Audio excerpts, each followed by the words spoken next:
फतेह मुबारक, कामयाबी मुबारक ईरान को और तमाम दुनिया के उन लोगों को जो अमन में भरोसा रखते हैं, अमन चाहते हैं, उन सबको ये बड़ी कामयाबी है, मुबारक हो। एक सीज फायर का ऐलान हुआ है 15 दिन के लिए अमेरिका और ईरान के दरमियान, जिसमें 10 शर्तें ईरान की तरफ से सौंपी गई हैं पाकिस्तान के ज़रिए अमेरिका को। अमेरिकी प्रेसिडेंट डोनाल्ड ट्रंप ने उसको रीट्वीट करके और एक सेटिस्फैक्ट्री जवाब दिया, जिसके मुताबिक ईरान की शर्तों पर आगे बात होगी और ये बातचीत पाकिस्तान में इस्लामाबाद टॉक्स के नाम से सैटरडे को होगी, जहां अमेरिका और ईरान के जो भी ऑफिशियल्स हैं वो आमने सामने बैठ कर के, अब ये इनडायरेक्ट टॉक नहीं है बल्कि डायरेक्ट टॉक होगी। शुरू में सख्त शर्तें होती हैं, बाद में बातचीत में बीच के रास्ते निकलते हैं, तो यहाँ एक रास्ता निकल आएगा, ऐसी पूरी उम्मीद है। चूँकि अमेरिका इस जंग से निकलना चाहता था और वो इसके लिए बहाने मौके तलाश कर रहा था। आपको बता दें कि जंग शुरू होने से पहले हम आपको लेकर के चलते हैं नवंबर 2025 में ईरान के ख़िलाफ़ इसराइल, अमेरिका और यूएई ने उस वक्त एक साजिश रची थी। ईरान में महंगाई है, गरीबी है, बेरोज़गारी है, ऐसी खबरें हम यहाँ देख रहे थे। फिर वहाँ प्रोटेस्ट शुरू हुए, आम लोगों ने, जो जनता है, उन्होंने प्रोटेस्ट किए हुकूमत के ख़िलाफ़। उन्हीं प्रोटेस्टर्स के दरमियान एरिक प्रिंस ने, जो ब्लैक वाटर्स का सरगना है, इस पर मैं कई बार बात कर चुका हूँ, वीडियो भी किया,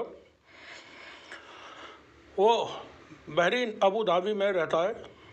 उसने अपने मर्सनरीज को हथियार दे करके ईरान में जो प्रदर्शनकारी थे उनके दरमियान घुसा दिया और फिर हिंसा हुई, बड़े लेवल पर खून खराबा, कत्लेआम हुआ और यहाँ कोशिश ये थी कि ईरान में विद्रोह हो जाए हुकूमत के ख़िलाफ़ और जनता अपनी हुकूमत को गिरा दे। लेकिन ईरान की हुकूमत ने उस विद्रोह को दबाया कामयाबी से। बहुत सारे लोग मारे गए, 3,500 से ज़्यादा, ऑफिशियली 3,800 की तादाद तो ईरान की तरफ से उसमें ऑफिशियली बताई गई। ज़ख्मी होने वालों की तादाद और ज़्यादा रही होगी। जब यह विद्रोह कुचल दिया गया, उसके बाद फिर अमेरिका की तरफ से धमकियाँ दी जाने लगीं कि अगर फांसी दोगे तो फिर हम कार्रवाई करेंगे, ऐसा करोगे तो हम ये करेंगे, और वो सिलसिला चलता रहा। होते होते जनवरी का महीना निकला। फरवरी में, जनवरी के लास्ट से ही अमेरिका ने अपनी तैनाती फ़ौज की ईरान के इर्द गिर्द बढ़ाना शुरू की और आगे चल के फरवरी में उन्होंने बड़ी तैनाती ईरान को घेरने के लिए वहाँ की, जिसमें अपने जो वॉरशिप थे, जेराल्ड फोर्ड, अब्राहम लिंकन, ये वहाँ तैनात हुए। साथ ही यूएई में और सऊदी अरब में डिफेंस सिस्टम वो तैनात किए गए। नए सैनिकों को भेजा गया, पहले से जो सैनिक थे उनकी तादाद बढ़ाई गई और फिर एक बातचीत शुरू हुई। इस दरमियान पाकिस्तान, तुर्की कोशिश कर रहे थे, ओमान तो कोशिश कर रहा था कि कोई बात आगे ना बढ़े और यहाँ आपस में सुलह हो जाए अमेरिका और ईरान के दरमियान। जो अमेरिका की शर्तें थी यूरेनियम को लेकर के, न्यूक्लियर बम को लेकर के और मिसाइल्स की को जो उन्होंने रखा हुआ था उसको लेकर के, तो एक बातचीत शुरू हुई। पहले बातचीत ओमान में हुई, उसके बाद जेनेवा में हुई। जेनेवा के बाद अगली बातचीत 2 दिन के बाद होनी थी। उससे पहले 28 फरवरी को अमेरिका और इसराइल ने बातचीत के दौरान ही ईरान के ऊपर हमला कर दिया। पहले ही हमले में ईरान की जो टॉप लीडरशिप थी, बहुत बड़े बड़े सेना के अधिकारी, इंटेलिजेंस के अधिकारी, वो उसमें शहीद हुए, जिनकी तादाद 48 बताई जाती है। Supreme leader Syed Ali Khamenei भी उसमें शहीद हुए। इस वाक़े के बाद ईरान की अवाम अपनी हुकूमत के साथ खड़ी हो गई और ईरान ने फिर जवाब देने में कोई देर नहीं की। ईरान की तरफ से विद इन आवर जवाबी कार्रवाई शुरू हुई और इसराइल के साथ साथ अमेरिका के जितने भी ठिकाने यूएई के अंदर थे या अरब के मुल्कों में थे, वहाँ उनको निशाना बना करके ईरान ने हमला कर दिया। यहाँ से यह जंग आगे बढ़ती रही और होते होते 40 दिन बीते। इस जंग को हमने हर दिन की रिपोर्ट की है, वो आपको हमारे YouTube चैनल पर मिल जाएंगी तमाम खबरें। पहले दिन से लेकर के 39वें दिन तक हमने खबरें हर रोज़ की हैं। 40वें दिन से पहले 38वें दिन अमेरिकी राष्ट्रपति डोनाल्ड ट्रंप ने एक बहुत बड़ी धमकी दी थी कि हम पूरी सिविलाइजेशन को यानी ईरान मुल्क को ही ख़त्म कर देंगे। अब ये कौन सा तरीका था उनके पास जिससे पूरे मुल्क को ख़त्म कर देते। बहरहाल पूरी दुनिया में इसको लेकर के एक तनाव पैदा हुआ और हर तरफ से बातें होने लगी। इसी दौरान एक रात को ट्वीट आया 10 बजे के बाद पाकिस्तान के प्राइम मिनिस्टर शहबाज शरीफ का। उन्होंने ट्वीट में लिखा था कि उन्होंने डोनाल्ड ट्रंप से रिक्वेस्ट की है कि ये कार्रवाई जो करना चाह रहे हैं वो न करें और 2 सप्ताह का 15 दिन का 2 सप्ताह नहीं 15 दिन का सीज फायर किया जाए। हमले के चेतावनी के बाद ईरान की आवाम जिन जिन जगहों को अमेरिका ने कहा था, ट्रंप ने कहा था कि हम इनको निशाना बनाएंगे, वहाँ ईरान की आवाम ने ह्यूमन चेन बनाई और हज़ारों की तादाद में लोग घरों से निकल करके बाज़ारों में, सड़कों पर, रेलवे स्टेशन, पावर प्लांट्स, चारों तरफ जा कर के उन्होंने ह्यूमन चेन बनाई। जिसके बाद पूरी दुनिया एकदम से परेशान थी। सभी लोग आंखें लगा करके बैठे हुए थे, देख रहे थे कि पता नहीं क्या होगा। और भारत के मीडिया में बड़ी खबरें चल रही थी। मेन स्ट्रीम का जो मीडिया है सुबह को ईरान के खात्मे को लेकर के ट्रंप को जब शहबाज शरीफ ने ये पैगाम भेजा, उसके बाद एक उम्मीद पैदा हुई कि शायद ट्रंप हमला नहीं करेंगे। और फिर इसी तरह का हुआ कि अगले रोज़ सुबह को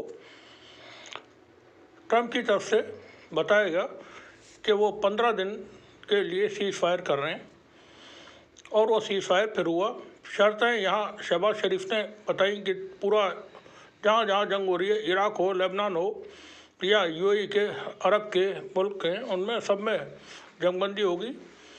लेकिन इसराइल ने जंगबंदी नहीं की है अभी तक। और बीते दिन इसराइल ने जो हमले किए लेबनान के ऊपर, लेबनान की राजधानी बैरूत के ऊपर, उसमें अब तक का सबसे बड़ा हमला है।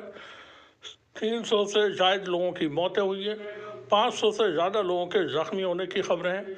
बहुत भारी नुकसान, बहुत बड़ा हमला ये हुआ है।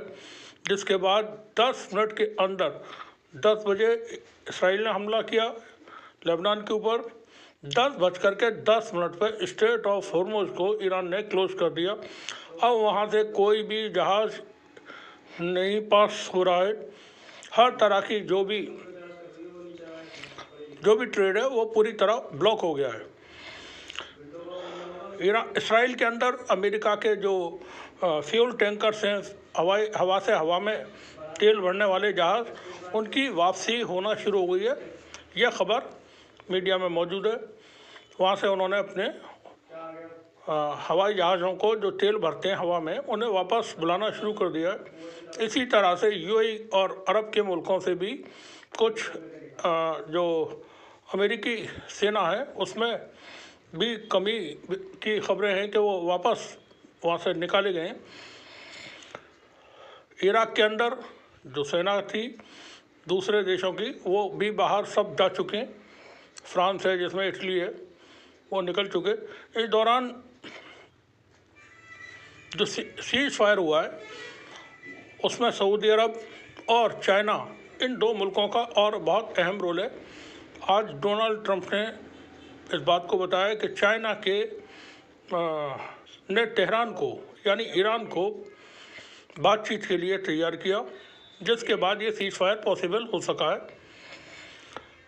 चीन और रूस इस जंग में शुरू से है, पाकिस्तान जंग में शुरू से है। पाकिस्तान उस वक्त भी कोशिश कर रहा था जब जंग नहीं हुई थी और ओमान में बातचीत हुई थी और जनेवा में बातचीत हुई थी। पाकिस्तान तभी भी दोनों तरफ यानी अमेरिका और ईरान दोनों से बात कर रहा था कि कोई सुलह हो, मगर नहीं हुई। अब फिलहाल तो सीज फायर हुआ है और ये अच्छी हर जगह से तमाम मुल्कों ने, फ्रांस हो या स्पेन है और तमाम जर्मनी, यूके, सभी मुल्कों ने, चाइना, रशिया, भारत की तरफ से विदेश मंत्रालय की तरफ से एक 7-8 घंटे के बाद सीज फायर होने के बाद एक लिखित बयान जारी हुआ जिसमें वेलकम किया गया है सीज फायर को। प्राइम मिनिस्टर के लेवल पर कोई अभी किसी तरह की कोई प्रतिक्रिया नहीं है और उम्मीद भी नहीं है कि वो कोई प्रतिक्रिया देंगे, क्योंकि भारत इसराइल के साथ इस जंग में खड़ा हुआ था। भारत की तरफ से हथियारों की भी पूर्ति इस दौरान, जंग के दौरान इसराइल को की गई, ऐसी भी खबरें मीडिया और सोशल मीडिया में मौजूद है। प्राइम मिनिस्टर मोदी जंग से 2 दिन पहले वहाँ से वापस आए थे, ऐलान करके आए थे कि भारत पूरी तरह से इसराइल के साथ है, था और है और रहेगा। Fatherland Israel, Motherland Bharat, mother and father दोनों साथ साथ रहेंगे, ऐसा उन्होंने वहाँ बोला था। अब प्राइम मिनिस्टर मोदी की को लेकर के बहुत बातें हो रही हैं भारत की मीडिया में, यूट्यूबर्स हैं और सोशल मीडिया पर लिखने वाले। भारत की पोजीशन यकीनन बहुत ख़राब रही या ख़राब हुई है। बड़ी उम्मीद थी कि भारत अगर इस जंग से दूर रहा होता तब फिर ये शायद जो सीज फायर है और टॉक्स हैं उसमें भारत के एक बहुत इम्पोर्टेंट रोल होता, जो पाकिस्तान ने अंजाम दिया है। और पाकिस्तान का जो स्टेटस है वो बहुत ऊंचा हो चुका है और वहीं भारत का नाम लेने वाला आज अब अगर मीडिया में देखेंगे कहीं किसी तरह से भारत का कोई नाम नहीं ले रहा है। क्रिटिसाइज कर रहे हैं, सभी विदेशों से भी बातें हो रही हैं और कुछ ने तो वीडियो वगैरह सोशल मीडिया पर डाले हैं, वो वीडियो हम यहाँ नहीं दिखा रहे हैं। अनकंफर्टेबल हैं सरकार के लिए, प्राइम मिनिस्टर भारत के लिए कि वो एक सोशल मीडिया पर वीडियो चल रहा है। तो इस तरह की चीज़ें, क्योंकि चूक हुई है और चूक नहीं बड़ी गलती हुई है भारत की तरफ से, और शायद वो जो आरएसएस की आइडियोलॉजी है इस झांसे में, ट्रंप जैसे झांसे में आ गए इसराइल के, उसी तरह से प्राइम मिनिस्टर मोदी भी नेतन्याहू के झांसे में आ गए और जा करके मदरलैंड और फादरलैंड जैसे बेतुकी बातें उन्होंने वहाँ से की। फिलहाल जंगबंदी हुई है, चीन और सऊदी अरब की तरफ से बड़ी इसमें अहम रोल अदा किया गया है। कल ईरान के फॉरेन मिनिस्टर ने बात की सऊदी अरब के फॉरेन मिनिस्टर से। सऊदी अरब की तरफ से ऑफिशियली ये बयान दिया गया है कि वो किसी भी तरह से ईरान के ख़िलाफ़ कोई भी कार्रवाई नहीं करेगा। आज भी ये बयान सोशल मीडिया पर, एक्स पर सऊदी अरब की तरफ से दिया गया है। फ़िलहाल उम्मीदें हैं जंगबंदी होगी, अमेरिका को निकलना था, अमेरिका निकल चुका है। ऐसी भी बातें सामने आई हैं कि कई देशों की तरफ से या बहुत सारे लोगों की तरफ से कहा गया है कि पाकिस्तान को सीज फायर कराने के लिए, जंगबंदी कराने के लिए नोबेल पीस प्राइज़ मिलना चाहिए। पाकिस्तान डिमांड कर रहा था ट्रंप के लिए कि ट्रंप को नोबेल पीस प्राइज़ मिले। अब यहाँ पाकिस्तान को नोबेल पीस प्राइज़ के लिए बात हो रही है। हो सकता है मिल भी जाए, क्योंकि अमेरिकी लॉबी अगर सपोर्ट करेगी तो पाकिस्तान को नोबेल पीस प्राइज़ मिल सकता है। वह भारत के लिए और ज़्यादा एक दिक्कत की बात हो जाएगी। फिर जंगबंदी में अभी जो जंगबंदी हुई है, इसराइल उसको तोड़ना चाहेगा और ख़त्म करना चाहेगा और इसमें किसी तरह के व्यवधान पैदा करने की कोशिश करेगा, जैसे कि उसने लेबनान पे कार्रवाई की है। ईरान ने भी फिर कोई टेर नहीं की और इसराइल के ऊपर फिर से हमले किए उन्होंने। साथ ही यूएई के ऊपर भी हमले किए। यूएई बहुत और बेचैन है ईरान के ख़िलाफ़ कार्रवाई करने को। अभी भी यूएई शांत नहीं है। पूरी तरह से वो चाहता है कि ईरान को कैसे ही नुकसान पहुंचे। तो हम पहले ही बता चुके हैं, यूएई मतलब इसराइल, नया इसराइल है यूएई। अमन की कोशिश होती रहनी चाहिए, जंग बंदी हो। पूरी दुनिया में इस जंग का बहुत ही जो नेगेटिव इम्पैक्ट है वो देखने को मिले। महंगाई हुई है, पेट्रोलियम और तमाम चीज़ों की दिक्कत पेश आई, गैस की दिक्कत पेश आई है। अगर ये जंग लंबी चल जाती तो और ज़्यादा परेशानियां बढ़ती। फ़िलहाल इसराइल ने इस जंग से अपने आप को अलग रखा है, यानी सीज फायर से अलग रखा है।